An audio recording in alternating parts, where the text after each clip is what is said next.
Welcome to the Talking Serverless podcast. I'm your host, Ryan Jones, joined today by Rosius Ndimofor, a senior serverless developer at Serverless Guru, a leader in cloud consulting. Rosius has been developing web and desktop applications for almost 10 years now, but once he learned about serverless in 2020, he's been all in ever since. Since then, he's helped create his own user group in Dwala, Cameroon, become a prolific blogger, and first and foremost, probably the biggest thing is AWS Hero in all of Africa, the first one. So how are you doing today, Rosius? Hey Ryan, I'm doing great. Thanks for having me. No, it's great to have you Okay. on. We're just January 20th. We're like 20 days into a new year. How has everything been going for you so far? Well, it's been going pretty good, Ryan. I had a pretty good New Year, and Christmas and New Year, and apart from that, it's just been development and being around family. So it's all been good. It's all been good. Can't complain. Awesome. Yeah. Same over on my end too. So I was curious, when it comes to how people get into serverless, it's come around in the past since 2015, but really it's only gained maturity maybe 2018 around there, and it's still actively gaining maturity now. So you've been in development a lot longer than serverless. So how did all that take place? How did you get into tech? How did it get to cloud stuff? And then how did you eventually get into serverless? All right. Yeah, that's. I like the question. So, back in 2007, after I finished what they call an advanced level down here, GCE advanced level. So my mom suggested I go to India and do something they call programming. Now, I didn't know what programming was because I wanted to be a doctor. I was just from doing physics, math, biology. So I just wanted to be a doctor, but she started talking about programming, going to India to study programming. So I was like, okay, I'll do that. So when I got to India, I got to learn about C programming, Java programming, and then it didn't still click back then. I think my mind was struggling. I think my mind was struggling to like accept the fact that this is its new reality. So I didn't really click with programming back then. It's actually when I came back from India in 2010, and then I got into the university to do a 4-year engineering program. That's when I started understanding what I learned 2 years before. So my final year project was about that's 2014. That's the very first official application that I'd written, because I've been writing applications, but I didn't write nothing official. It was actually a restaurant application where there's a client and there's a server. So the client is actually installed on an Android tablet, and then waiters can go out to go into the restaurant and take client orders and take customer orders on the application. And then they send the orders to a server in the kitchen. So what they do is that they just take the orders, and then the chefs and the servers just they just serve each table. So this table needs this, that table needs that. So I did that application, and I tried selling that application. I actually went out and I went out to actual restaurants and I tried selling the idea, but for my environment back then, it was too early, so it didn't catch up on it. So after that, now I got into Android development full time with Java, and I did development for about 4 years to 2018. And then I discovered Flutter. Since I was a freelancer, and each time you're building an application for a client, they want both the Android and the iOS. So with Java alone, you cannot do that. So when Flutter came along, I really embraced it because, you just build once and run on multiple platforms. It was great. So I used that to actually satisfy my clients, and I did that from 2018 to 2020, where that's November 2020. A friend of mine, Fon Quincy, is actually the co-organizer of our Dwala meetup group, of our AWS meetup group, Dwala. So he said there's something called Lambda, there's something called serverless. I didn't know what serverless was.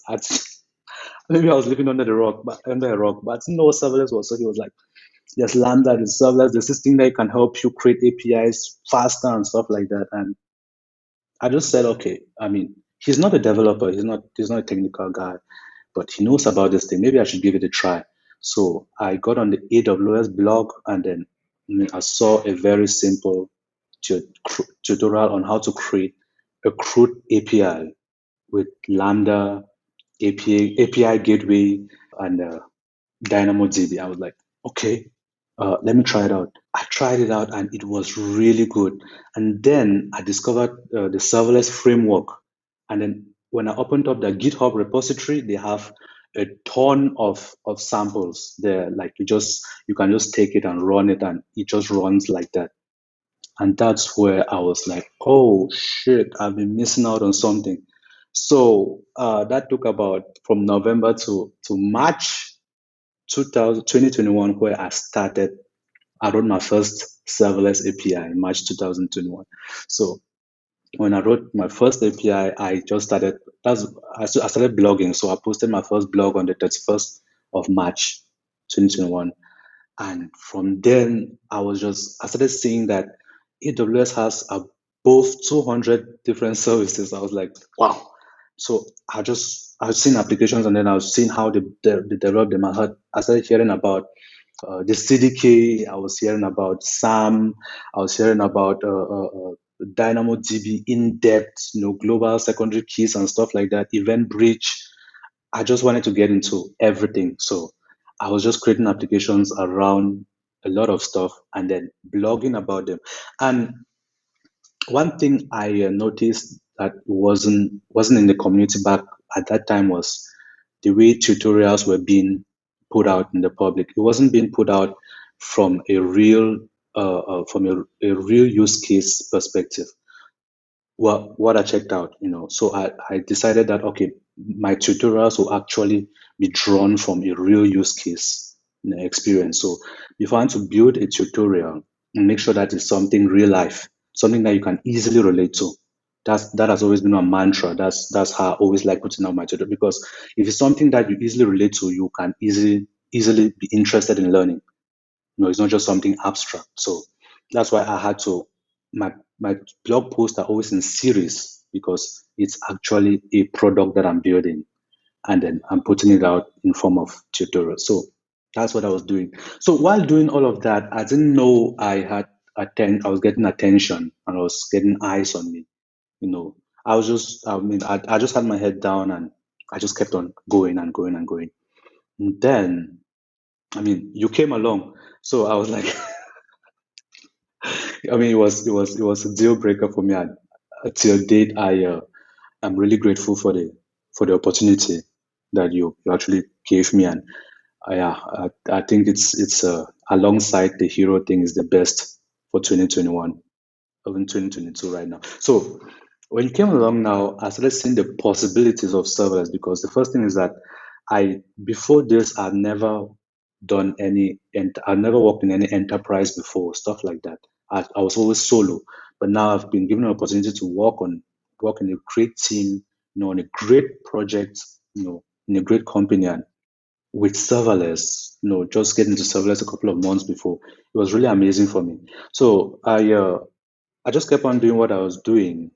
And then one day when I returned from my daily run, I saw a mail from AWS asking me if I wanted to be a hero. I obviously I reached out to a couple of guys before. Like I reached out to Alex Debris, asking him what it takes to be a hero. I said I wanted to, because this is somebody I really admire, and I was like, I want to actually be a hero like you. What should I do? And he left me some pointers, like I should blog and maybe share my content, and that's exactly what I did. So when I received that email, I couldn't even sleep that night. I was like, this is not even what I expected this year. It's too early. It's too early. But this guy's really serious. Maybe it's a mistake, because look at this. It's not. Then the first in Africa, and the only one. Like, man, that was too much for me to handle. And even till now, I'm stoked. Like, it was great. It was great. I enjoyed it. Oh, and I'm still enjoying it. So that's I don't know if I think I'm answering a question that will be asked later on how to be a serverless hero. It's just about sharing with the community. It's about giving back. Because I think all the knowledge that I have today, especially concerning serverless, is from what I've gotten from blog posts, videos, Udemy videos, and stuff like that. It's about people sharing. So giving back to the community is always should be top priority for everybody. I shouldn't talk a lot. I can talk from now to tomorrow. So Amazing. No, I have like I was taking like, kind of like almost like word for word, like snippets of what you're saying. So I'll send that to you like after as well. That's a really cool timeline. I'm very appreciative when people, when get asked that question, they actually know the dates. 2007 in India, 4-year degree, Java developer. Actually kind of interesting. Yeah. I did that as well. I did Java development and Android development. Made like a Android app, and that was actually what I used to get a job at Nike doing like serverless stuff. So it was kind of like my jump off point a little bit as well. Yeah. Okay. So that's cool that, similar backgrounds. I actually was in Portland and I saw a Flutter meetup take place, and it was like it was pretty early on, maybe like you said, like around like 2018, somewhere around there, 2017, 2018. It was still like really early days, but that was the thing. It's like for people that were doing Android, and then Flutter came out, and you can build for both iOS and Android, and it was like huge sponsor behind it, obviously. Super cool. So kind of going into this, talking about the blog side, and to give context, I think at one point you mentioned that you started working with me and with Serverless Guru, and one of the things where I actually discovered you as well is like, I think we started talking after I was doing this like random Twitter thing where I would like look up serverless and then find people that were writing serverless content, and I would read it on like a live stream. Such a interesting thing that took place there. But I like your articles are really in depth, and I love that it is actually like a full use case. So it's like the one that I read was like probably 4 articles like back to back, and I think that is something that happens a lot of times with tutorials. So I guess like what are your thoughts there? Like you kind of described your philosophy around writing content. You want it to be like real use case and applicable. Is that have you learned anything new in that process? Are you going to keep doing that format for the foreseeable future? Like what does that look like? I think that format works well for me. It's like a body of work. It's like an album, a Jay-Z album. A Jay-Z album is a body of work. Yeah, like from the first song right down to the last song, it's like you have to listen to the whole thing to understand his state of mind at that point. Through the entire phase, how he wrote the album and everything. So drawing. Firstly, I like to tell stories. And then I like when I try to draw a user's attention to like it's like a journey, right? Like, see, this is a real life application that I built, something that I can easily relate to. And then let me walk you through how the process from start to finish on how I did it. And I've realized that a lot of people relate to that kind of content because the issues that are faced here are almost similar to the same issues others are facing. For example, the babysitter app that are documented on GitHub. Yeah, I think every parent has reached a point where they found it difficult getting a nanny to look after their kids rather. So, at a certain point, you'd be like, I wish there was an online service, or you actually reach out to an online service to find out if you can hire somebody to actually be around your kids while you're doing some very important work. So it's just something that I like to just build around real life use cases, and I think that readers actually they easily relate to that kind of content. No, absolutely. No, it makes perfect sense too. That like full story arc, so that people are like not just looking at it as just this isolated case of like here's a YAML file, but like the full like end-to-end thing. And so I guess like in that topic, when it comes to serverless, do you look at serverless as like purely just like a technology, or do you look at it more in that kind of story format of like it's a way to build that full use case versus like, I guess maybe like isolating it down to like Lambda functions? Like the way that you're kind of describing it is like, yes, we will use Lambda functions, yes, API gateway, yes, DynamoDB and other stuff, but that's not the point. Like the point is you're trying to build something real, and this is just a mechanism for doing that. Is that kind of how you look at it? That's exactly how I look at it, because I mean, serverless is an architectural, pattern, a way of building software, right? And it's not just about the lambdas and the dynamos and the step functions and stuff like that. It's just about it's a way that you have to follow in order to it's a way that you have to follow in order to build beautiful applications. And the thing is that when you follow this way to build this application, your application, it's hassle free, and I mean it's fun, and it's less stressful than the other way. So at the end of the day, even though it has services, but it's not just all about the services. It's actually a way, it's a movement. For me, serverless is actually a movement. That's why I always talk about it at any instant I get. Like I can just meet a random person and just start talking about serverless. And maybe they don't understand what I'm saying, but I think I should just let them know that there's a way of building your software now, which I think you should check out. So it's not just about the services, but I think it's a movement. No, I love that. I love that. And to kind of dive deeper into that, let's talk a bit about what that transition was like, because you do have more of the traditional backgrounds like Java, Android, object-oriented Yeah. programming, and probably running those things on like working with like virtual machines and so on. So making that transition towards serverless, and then like you said, talking about like I think you even maybe mentioned stress for a second there, or just like what it took to basically build that same thing. What does that kind of look like if you had to paint a picture about going from there to here? The reason why I easily got into serverless, and why I understood it and picked it up quickly, was because of the pain I felt of building non-serverless applications.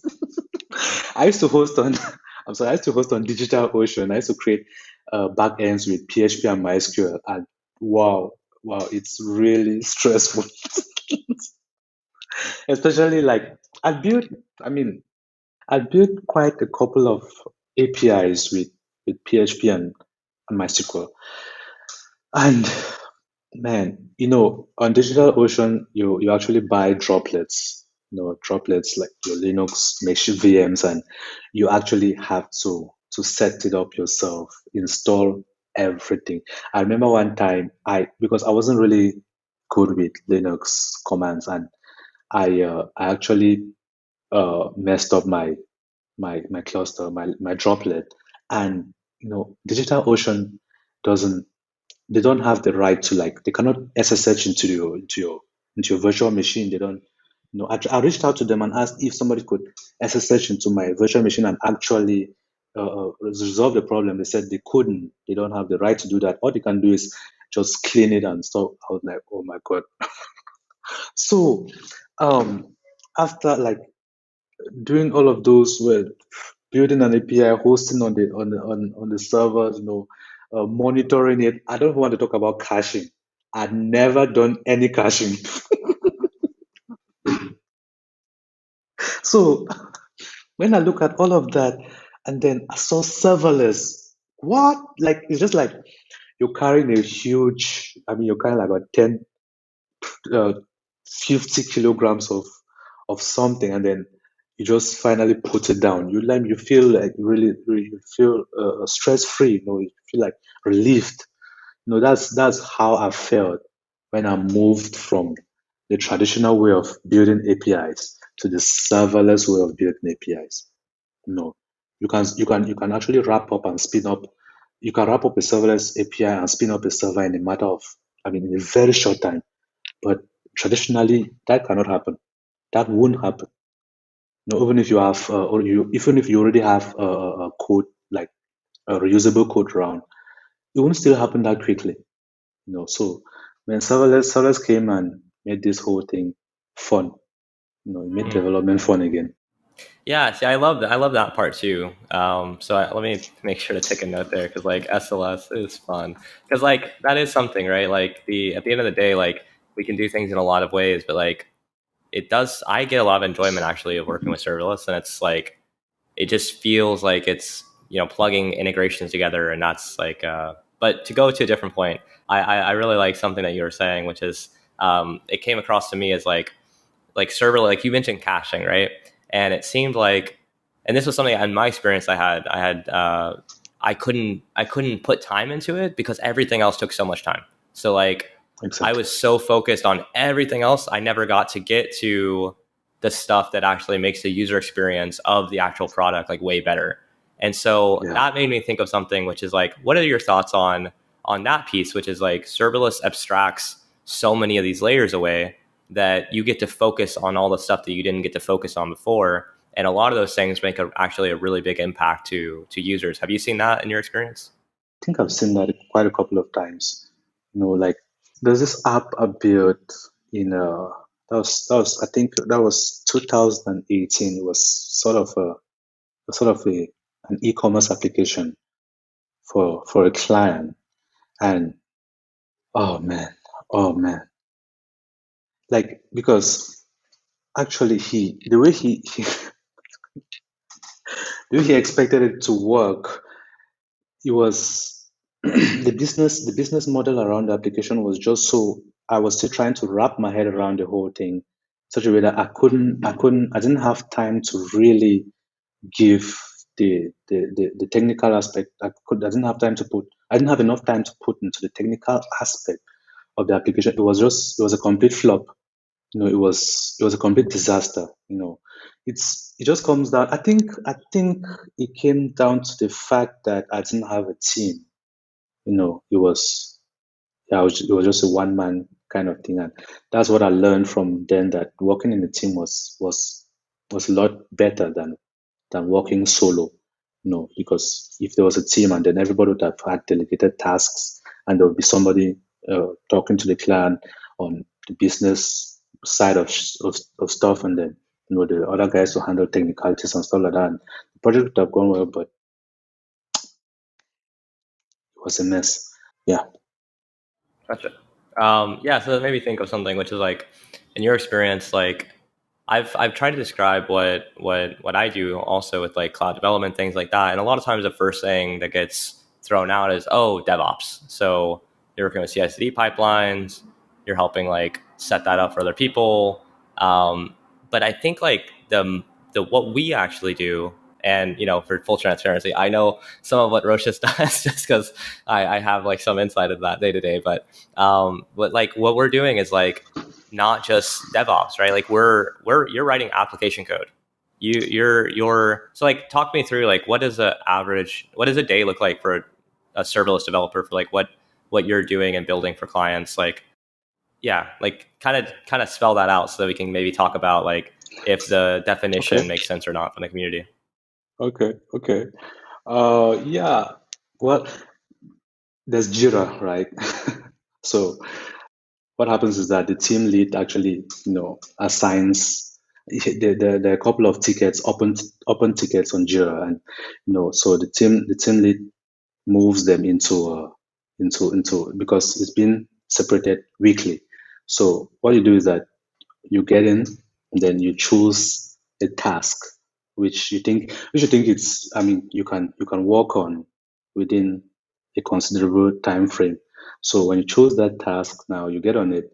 One thing I like about working at Serverless Guru and on the team is that even though you're working on a task and everybody is on their own task, but when you have an issue, everybody comes to your aid. So what happens is that when you get on it and you start doing the work, if there's a problem, you can easily reach out to any of the team members, and they'll easily step in and give you a hand or something. So I cannot really put my finger on a specific thing. Let me say you're working on DevOps today, and tomorrow you're maybe writing serverless code and stuff. It's just some where it can be like that. Some days you can actually be trying to configure the GitHub Actions, which I've never done before. I mean, I've left it for the big boys. But sometimes you write testing. I mean, every time you have to write tests when you write your serverless code and stuff like. So it's just, I think on a normal day, it's just about writing code and testing it. And I mean, if DevOps comes up in the ticket, if you can pick it up, you pick it up. Most of the time, documentation comes up too. Drawing the architecture diagrams. There's a lot of stuff. It's just. I think you just have to be an all-round developer, which is really good. Which I'd really love. But I don't know if I've answered the question properly, but Yeah, no, I it's totally think good. that's it. Yeah, no, I think it's insightful to like listeners to get like some idea around that. And I guess like the thing that was in my head that I kind of give more context on is like sometimes like the idea of like serverless developer, like cloud developer, there's EC2, there's ECS, there's containers, there's virtual machines. You can do CI/CD pipelines. People make their entire career just doing those things. There's cloud security aspects and like auditing CloudTrail, and like there's a level of like they might also say that they're cloud developers, and they are equally. And so it's like this like thing of like what do we actually do on a daily basis? And I think something that's interesting about it is that when you make that transition, let's say you were coming from a non-cloud or like serverless background, and you were like a Java developer or you're doing JavaScript and front end or something previously, when you make that transition, you are still writing like application code. You are still writing like Node.js or like Golang or Python.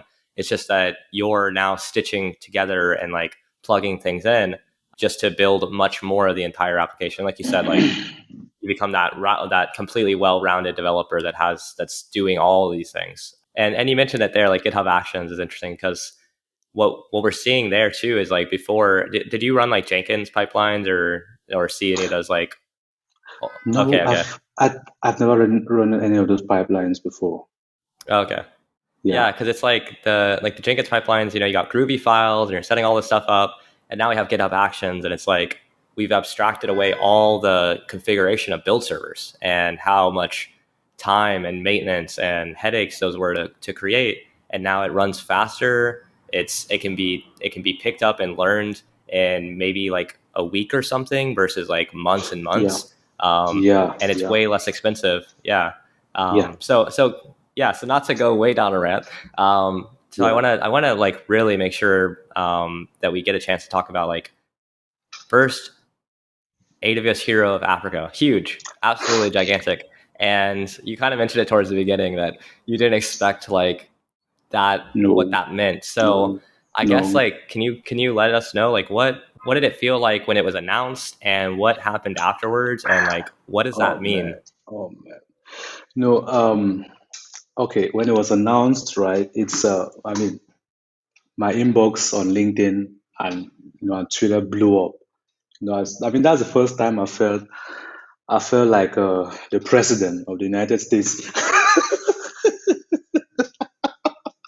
Oh, sorry, but I mean, it was amazing. Like everybody reached out. Like I mean, I came later, like the next day, and I saw about. I saw about was it 418 LinkedIn profile views. I mean, I've never had up to eight. It was like everybody wanted to know, how can I be a serverless hero? Wow, how are you a serverless hero from Cameroon, from Douala? Because right here, down here, I mean, we have electricity problems, we have internet problems. So everybody was just they couldn't believe it. Like I couldn't believe it either. I mean, they were surprised. I was surprised too. Like we were surprised. All of us were just. But at the end of the day, I realized that it was more of a responsibility. It was a responsibility which I had to step up to, because being named a hero is not just for you to take the accolades and go and sit down. It's for you to actually step up and keep on putting the name up high. So that's exactly what I've been trying to do ever since. Like I want what I do is that I'll go and look at the blog posts or the content that I've already put out, and then I try to go a little bit higher than that. I try to increase. I don't know. I'm not increasing the difficulty because I always believe that there are more rookies than pros, and I prefer to keep teaching rookies because by teaching rookies, I'll have a class full. So I try to step up the way I write my articles, like by bringing in more, by connecting more AWS services, but still explaining those concepts like I'm talking to a 2-year-old. It's really difficult to take really complex subjects and distill them to the lowest form. So that's actually, I looked at the Serverless Hero thing as more of a responsibility, and that I had to step up to, and achieve more, share more with the public. And I don't know if there's another title greater than that, but I wish to go higher than that. But at the end of the day, it's a responsibility which I think I need to step up to, and anybody or everybody who has that title also have to step up and and not necessarily proving anything, but just keep doing what you're doing. And yeah, that's just it. That's just it. Amazing. And so I guess like following on to that, I'm not sure how many people listening know what the tech scene looks like in Dwala or in most parts of Africa. So what does it look like, and is it emerging? Are there any like big names to keep an eye out for that are like companies that are coming up that might end up getting like global awareness, or like how does that stuff look? Yeah, we actually have a Silicon Mountain Hmm. here in in Cameroon. It's called it's at Dua at Boya rather. I'm sorry. Yeah, there are a lot of they have a lot of tech startups in the Silicon Mountain. I haven't really been there a lot of times because of there's a civil war going on, and I'm scared to get shot. But there's some tech stuff coming up right there, and there's this tech. I don't think it's a startup, but it's a company called Active Spaces, and they're actually doing a great job too in the Cameroonian tech community. There's quite a lot going on down here, and Cameroonians are really smart. Are really smart, and we're trying to put ourselves on the map to we're trying to put ourselves on the map in the tech map in one way or the other. So I think there's quite a lot, but for particular names of individuals, I don't know. I don't know of any, but I know about names of companies that that are trying to step up their tech game. So I think the Silicon Mountain it has a lot of tech startups, tech incubators that are, I think they'll pop up maybe a couple of years from now. Yeah, this is awesome. I definitely recommend everybody to look up Silicon Mountain, because I did while you're talking, and there's a long list of there's like, it looks like there's 3 startup incubators. There's tons and tons of Yes, yes, startups. yes. Yeah, this is That's super a lot. cool. Yeah, I love that. Okay, and so as we're kind of coming to a close as well, like I think it's important to like reflag the Dwala user group.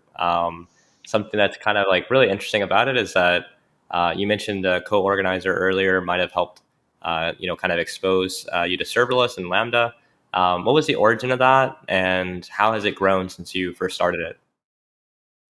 Yeah, the origin was that was January, like okay, it was January 2021 where we created the first we organized the first meetup in January 2021.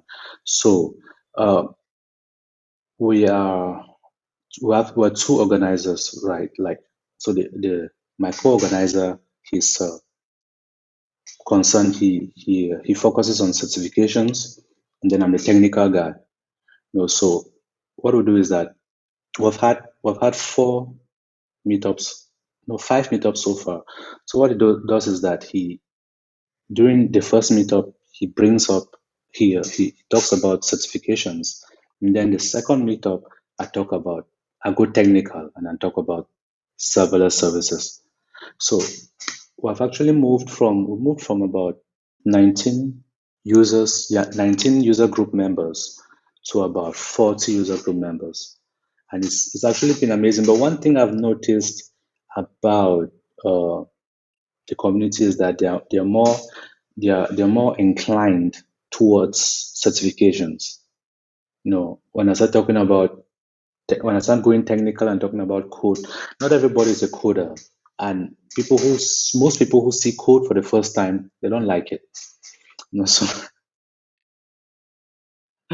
yeah, so they're more inclined towards certifications because we're used to certifications. Where our society, were built around being certified, getting a certificate to get the job and stuff like that. But the way I've been built, I don't really, not that I don't admire certifications, but I don't really like certification. I don't have any certifications. Maybe I'll grab a couple of them, but I feel like you should have the technical know-how. You should have your skin in the game if you need to get into AWS. In general, I don't care whether it's I mean DevOps or what. I don't know. You have to get your skin in the game. You have to learn how to code. You have to do something. You must write. Yeah, you definitely have to write a script someday. So for the user group, I just noticed that they are more inclined towards certifications, but it's been going good so far. This month we'll have a special guest, uh, Veliswa Boya.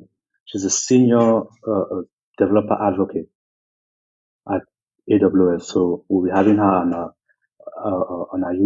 meetup group on the 29th of this month. So Yeah, no, that's amazing. So shout out there. Definitely, if anybody is watching and able to attend, definitely you should attend. So that sounds awesome. I think that's something it's interesting that there's that parallel there with certifications because I was doing a serverless Portland meetup for a little bit in Portland, Oregon. And I also went and did some tech talks around like code schools and things like that. And definitely the certifications were the most popular part of it. And it's kind of funny what you said because I'm also somewhat in that same brain where I like part of me just like rebels against the traditional model of like knowledge, right? It's like the idea of doing like tests and exams and trivia and so on, right? It feels like you can yeah, almost just memorize stuff and then on paper you get that check mark. And I don't actually like that aspect of the industry, to be honest. And I've talked about this before, so I'm not shaking any trees here. But I'm not a big fan of the certifications being a point. And same thing as college, right? Like yeah, an yeah, advanced degree for sure, does something in terms of like commitment to following through on that. But in terms of like the actual like day to day, and so I usually lean more towards like, can you actually do the job today? And if you can, the rest of it's what I mean. The rest of it's almost like yeah, secondary yeah, to everything else. yeah, yeah, Yeah. absolutely. Awesome. And then getting to the end, you've already kind of promoted a little bit of the Dwala Cameroon user group. Are there other things that you want to shout out? Maybe your blog, maybe you have some talks coming up or other stuff. Yeah, What's going yeah, on? most definitely. The first thing I want to shout out is my blog, fatrabbitapps.com. You guys should check it out. There's a there's a lot of content coming. There's a lot of content already there, and there's a lot of content coming up. And then um, I'm working on something really nice. It's very beautiful. Let me tell you about it. So there's this. I'm creating this spot. This spot is it's called Rose Coffee. It's like a spot where you come and sit and you drink coffee and have pancakes. And I want to build a serverless application around that. So because I'll create multiple spots like that, and then I'll use serverless now to show you how to create something, to create an application that will interact, that you can sit at your home and you place an order on any of those shops, and then you actually see the order in real time coming towards you. Like, it's something that I really want to get into it. I use serverless and break it down, because I think it's a real life use case that a lot of people would like to see, and know how it's done. So I want to use this my restaurants that I'm already setting up to actually build a serverless architecture around them and show people how to use services, because I know that this is where EventBridge EventBridge comes in, and it's really amazing and stuff like this. But not just EventBridge, there's a lot of other services, and I think people would like to see, just know how they could also build that for their own shops, or maybe, just know it, maybe use the skill at their jobs too, or something like that. So it's just something that I would spend about a month, just trying to work at on my free periods, and then I put it to test at the restaurant, and then I blog about it. I love that. I love that. And kind of on that topic of like, is that something that you want to do like in the physical world as well? Is like potentially open like coffee shops, or is that any like part of that? I think the first coffee shop launches on the 30th of this month. So it's already been set up, and I just need to now bring it online, and okay. So if you're around here, just visit Rose Coffee and stuff like. So it's actually something real. It's physical. It's not. Love that. I'm not talking in the air or anything like that. Yeah. Oh, that's amazing. Yeah, that's so crazy. I think there's a lot of like similarity between you and I that I've learned on this call. Because like same thing for me. I just love, because I work from coffee shops sometimes, and so like the idea of creating something that's like works for me and also works for other people. So this is really cool. Yeah. Super cool. Yeah, I'm gonna have to.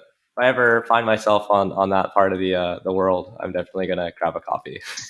Most definitely. Yeah. Cool. Okay.